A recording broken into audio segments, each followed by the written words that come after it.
क्षिप्रं भवति धर्मात्मा क्षिप्रं भवति धर्मात्मा क्षिप्रं भवति धर्मात्मा शश्वत् शान्ति निगच्छति शाश्वत शांति निगच्छति कौन्तेय प्रतिजानीहि कौन्तेय प्रतिजानीहि न मे भक्त प्रणश्यति न मे भक्त प्रणश्यति न मे भक्त प्रणश्यति। न मे भक्त प्रणश्यति। ये जो गीता है, श्रीमद् भगवत गीता, इसमें मानव के लिए सही मार्गदर्शन दिया है और इतना अपनापन देकर आत्मीयता से मानव को ये मार्गदर्शन मिला है, सही रास्ता मिला है और राजमार्ग भी बता दिया। राजमार्ग पर चलने के लिए एक तो परमिशन चाहिए होती है।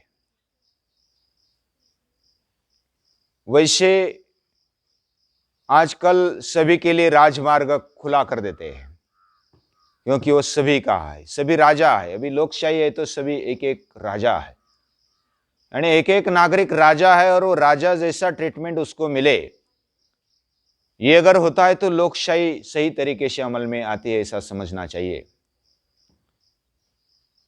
और राजमार्ग सभी के लिए, सामान्य से लेकर के असामान्य आदमी तक वहां चल सकता है। हालांकि मार्ग पर चलने के कुछ नियम होते हैं, उस पर चलने के लिए भी कुछ क्षमताएं होती है, लेकिन सामान्य आदमी भी चल सकता है। और कितना भी पापी या तो गया गुजरा क्यों न हो, उसने अगर भगवान को या तो अंदर के बैठे हुए आत्मशक्ति को स्वीकार कर लिया, उसको पहचान लिया, तो वह राजमार्ग पर चलने के लिए काबिल बन जाता है। यानी भगवान कहते हैं ये मेरा ही अंश है, ये मानव जो है वो मेरा अंश है। ममैव वांशो जीवलोके 15वें अध्याय में। और मैं सभी जगत का स्वामी हूं, पिता हमस्य जगतो माता धाता पितामहा। मैं सभी सृष्टि का पिता हूं, दादा हूं, परदादा हूं, सभी मैं हूं। मैं माता हूं, मैं धाता हूं, सब कुछ कराने वाला मैं ही हूं, फिर भी मैं सेवक बनकर रहता हूं। वो गुप्त रहता है, समझ में नहीं आता। इसलिए गीता जो कहती है कि मेरे शरण में आ जाओ, तो मेरे शरण में आने का मतलब किसके शरण में जाना? हम तो कोई गुंडा है या तो कोई बड़ा आदमी है तो उसके शरण में चले जाते हैं, पांव पकड़ते हैं, उसको साष्टांग दंडवत डालते हैं। ये शरण में जाने का एक तरीका हम सोचते हैं कि हम शरण में जाने का मतलब साष्टांग नमस्कार करते हुए पूरे शरण में पूरे हवाले कर दिया अपने आप को, यह शरण में जाना है। लेकिन भगवान के शरण में जाना है तो कैसे जाए, किसके शरण में जाए, हमें समझ में नहीं आता। महापुरुषों के शरण में जाए, किस गुंडों के शरण में जाए, या तो सृष्टि के शरण में चले जाए, कैसे जाए? हमें वो प्रत्यक्ष दिखाई नहीं देता है तो किसके शरण में चले जाए, बड़ा पेचीदा काम है। और शुद्ध अंतःकरण से शरण जाना चाहिए और बड़े निष्पाप भाव से शरण जाना चाहिए। अंदर कुछ शंका नहीं होनी चाहिए। ऐसा शरण जो जाता है, अनन्यास चिंतयन्तो माम, उसका योगक्षेम मैं चलाता हूं, ऐसे भगवान बोलते हैं। यानी इस अध्याय में पूरा समर्पण चाहिए। यह समर्पण योग है, ये पूजनीय दादाजी कहते हैं। यानी हमारे जीवन का पूरा समर्पण अगर हम भगवान के चरणों में करते हैं तो भगवान हमें संभालने के लिए तत्पर है, वह कटिबद्ध है, उसने वचन दिया। और यह भी बताया कि वह कितना भी दुराचारी क्यों ना हो, स्त्री हो या वैश्य हो, श्रीयो वैश्यास्तथा शूद्रास्ते पियांति परांगतिम, उनको भी परांगतिम यानी श्रेष्ठ गति मिल सकती है, मिलती है। और ये भगवान को बताने की जरूरत पड़ी। अपने आप को हम हल्के समझते हैं, स्त्रियां भी अपने आप को हल्की समझती है, शूद्र भी अपने आप को हल्के समझते हैं, वैश्य या तो अन्य कोई, वो अपने आप को हल्के समझते होंगे उस समय भी, आज भी समझते हैं। उनको ऐसा नहीं समझना चाहिए, ये इसका सीधा मतलब है। यानी अपने आप को कम मत समझो। उद्धरेद आत्मनात्मानम न आत्मानम अवसादयेत। हम अपना उद्धार करने के लिए सक्षम है। इसका मतलब अहंकार से ये नहीं हो रहा है। अपने आप को कम मत आंकना, अपने आप को कम समझना, ये पाप है, ये भगवान का अनादर है। हम अपने आप को अगर कम समझते तो भगवान का अनादर करते, क्योंकि भगवान हमारे अंदर रहता है। हम खुद को, अपने आप को अगर कम समझते तो भगवान को कम समझ रहे, भगवान के शक्ति को कम समझ रहे।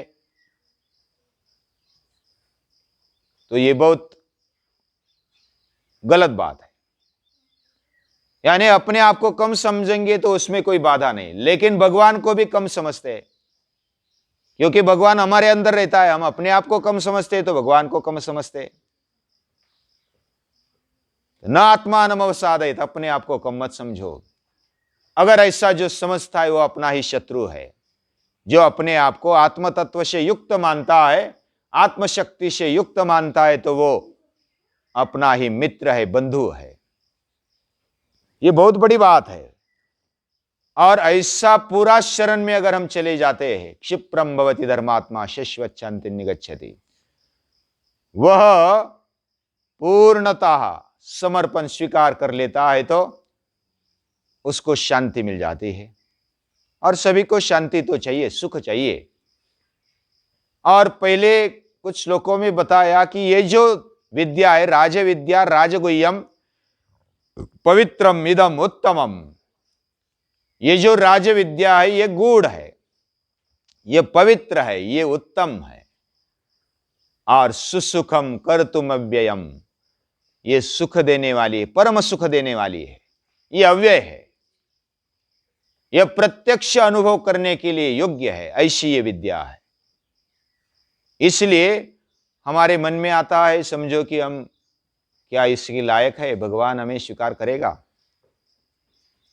क्या? हमारे अंदर इतना शुद्ध अंतःकरण है, कुछ ना कुछ विकार आ जाते हैं, दृष्टि में कुछ ना कुछ ऐसी दृष्टि आ जाती है, भोग दृष्टि, पाप दृष्टि, तो हमारा मन विचलित हो जाता है। कभी कभी हमारे कान ऐसा सुन लेते हैं कि हम पूरे गलित गात्र हो जाते हैं, निराशा से युक्त हो जाते हैं, अधपतित हो जाते हैं। हमारे मुंह से हम ऐसी बात निकालते हैं, हमारे मुख से शोभा नहीं देती। तो क्या हम लायक है भगवान के पास जाने के लिए? क्या हमारे हाथ अच्छा काम ही करते, कभी गलत काम नहीं करते? ऐसा सोचने पर क्या हमारी पात्रता है भगवान के शरण में जाने की? भगवान के शरण में जाने वाले महापुरुष है, महान पुरुष है। क्या हम महापुरुष है? उनकी पंक्ति में बैठना कोई सरल बात नहीं लगती हमें। उनकी पंक्ति में अगर कोई झूठा भी मिल जाए तो अच्छी बात है, कुछ फेंकी हुई पत्रावल भी अगर हमें मिल जाए, थोड़ा झूठा बूटा, तो अच्छा होगा, ऐसा हमें लगता है। क्योंकि महान है, उनके चरण धूल भी हमें मिल जाए तो हमें कृतकृत्यता होती है। लेकिन हमारी लायकी है क्या, हमारी पात्रता है क्या, ऐसा हम समझते हैं। ऐसे अलग अलग सोचते हुए हमारे क्या पांव कभी गलत राह पर नहीं जाते? अगर जाते हैं तो हमें ऐसा लगता है कि हम इतने महान नहीं हैं, तो कैसे भगवान के पास जाए? एक तो भगवान दिखता नहीं, और दिखता नहीं तो नहीं, उल्टा उसके शरण में जाना और शुद्ध अंतःकरण से जाना। क्या हमारा अंतःकरण शुद्ध है? कभी मन में भी पाप नहीं आया? कभी दिमाग में भी ऐसा गलत विचार नहीं आया? ऐसा है? ऐसा तो नहीं है, हम बहुत ही सामान्य हैं। और फिर भी हम ऐसा सुनते भगवान के मुख से, तो ये सामान्यों के लिए श्रीयो वैश्यास्तथा शूद्रास्तेपि यान्ति परांगतिम। कोई भी सामान्य आदमी भी, पापी भी, अपि चेत् सुदुराचारः वो दुराचारी भी मेरे पास आ सकता है, लेकिन इसके लिए अनन्य चित्त होना चाहिए। ये भाव हमारे मन में हो, पश्चाताप हो। वाल्या कोळे भी वाल्मीकि बन गए। हमारे पास पश्चाताप होना चाहिए कि मैंने जो किया वो गलत किया, अभी नहीं करूंगा।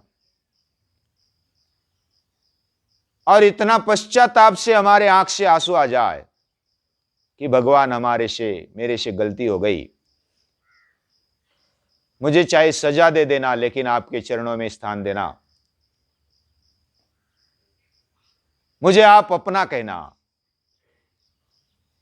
मुझे स्वीकार कर लेना। ऐसे पूरे हृदय से हम जब कहते हैं तो भगवान शरण दे देते हैं। कोई भी शुभ अशुभ फिर पर्दे नहीं आता है, कोई पाप पुण्य अंदर नहीं आता है।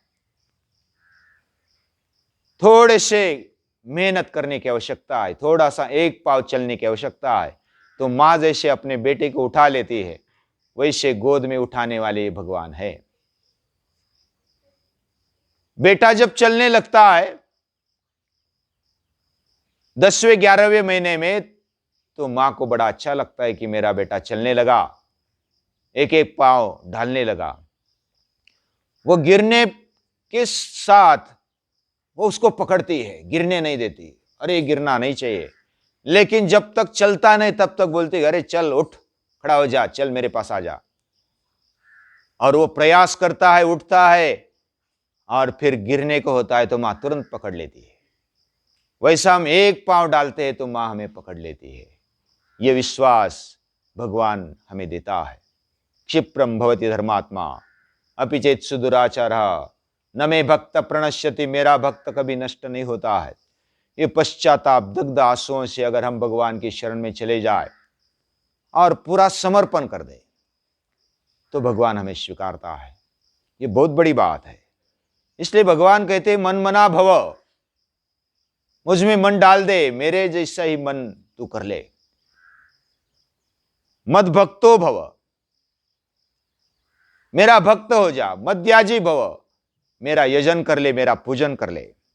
माम नमस्कुरु, मेरा नमस्कार कर ले। और मेरे परायण हो जा, मत परायण हो जा। ऐसे कहने वाली गीता वह बहुत ही प्यार से हमें समझाती है। जैसे छोटे बेटे को, छोटे बच्चे को मां उसको पकड़कर नीचे झुकाती है कि मेरे पांव पड़ ले। अभी भगवान को जरूरत है क्या पांव पड़ाने की? ये पांव पड़ेगा तो मैं महान हूं, नहीं तो महान नहीं हो, ऐसा नहीं है। ये हमारे लिए, हमारा जीवन विकास हो, ये भगवान सोचते हैं कि मानव का उत्थान हो, उसका जीवन विकास हो। और वो पांव पकड़ने के लिए बोलती है मन मना भव, मेरे में मन डाल दे।